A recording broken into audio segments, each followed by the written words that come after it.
ওয়ালটন এখন দেশের সীমানা পেরিয়ে পৌঁছে গিয়েছে 50টিরও বেশি দেশে। ওয়ালটন, ঘরে ঘরে বিশ্বজুড়ে। ও আমার বলতেছে আপনি 10টা ছেলে মেয়ে থাক, তাতে আমার কি হইছে? আমার ছেলে মেয়ে আছে না?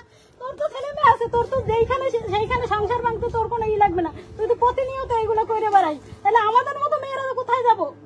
আমরা যারা একজনের প্রতি ভরসা করে আছি, তাহলে আমরা কোথায় যাব? এই লোকটার সাথে আমি এক বালিশে মাথা দিয়ে ঘুমাইছি মাসের পর মাস। ওই মানুষের বাড়ি দিয়ে কটা খাবার দিচ্ছে, সেই খাবার আমি খাইছি। তো মনে করেন অর্ধেক পেটে ক্ষুধা ছিল, সবসময় অর্ধেক পেটে ক্ষুধা রেখে এরকম খাইছি। অনেক সময় আছে সকালবেলা রাখতে আমার চলে গেছে, আমার একটু খাবারও দিয়ে যায় নাই। আমি খাবারের জন্য একটু হাহাকার করছি, মনে হয়তো যদি একটু পান্তা ভাত মরিচ দিয়ে একটু লবণ দিয়েও খাইতে পারতাম, তাইলে মনে করেন যে আমার কষ্টটা একটু কমতো। দিনের পর দিন, মাসের পর মাস এরকম কষ্ট করে আমি এর সাথে থাকছি। আর এই মানুষটা কিভাবে পারলো আমার সাথে বেইমানি করতে, আপনারা জিজ্ঞাসা করেন।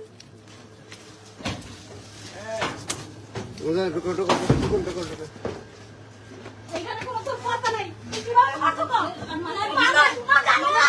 তুই জানো না? কোন মানুষ কি এই কাজ করে? হ্যাঁ?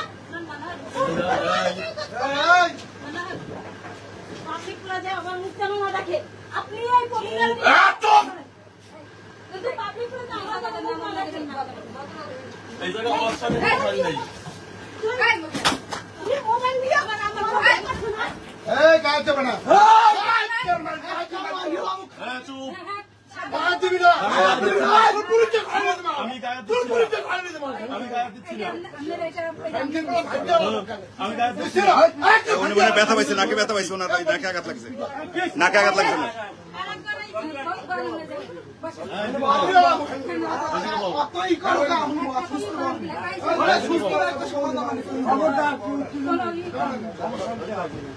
এই জায়গা বল।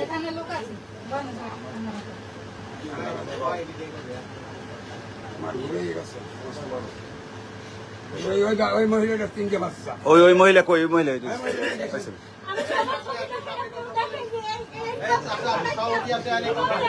আপনার বাচ্চা এখানে? আপনার বাচ্চা কোথায়? এই আপনার বাচ্চা কোথায়? হ্যাঁ, বাড়িতে। এই আপনার কি এর সাথে বিয়ে হয়েছে? উনি অ্যাক্সিডেন্ট হয়েছে, এই মহিলা আঘাত পাইছে, ওনার এই সাইডে নেন, উনি আঘাত পাইছে। লগে একটা বাচ্চা আছে।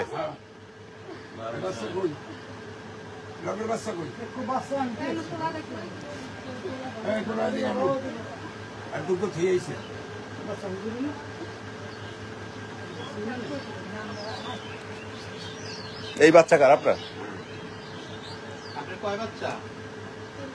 3 বাচ্চা। এই 3 বাচ্চা সহ সে মানে নিয়ে আসছে আপনাকে। তা আপনি জানেন আপনার তো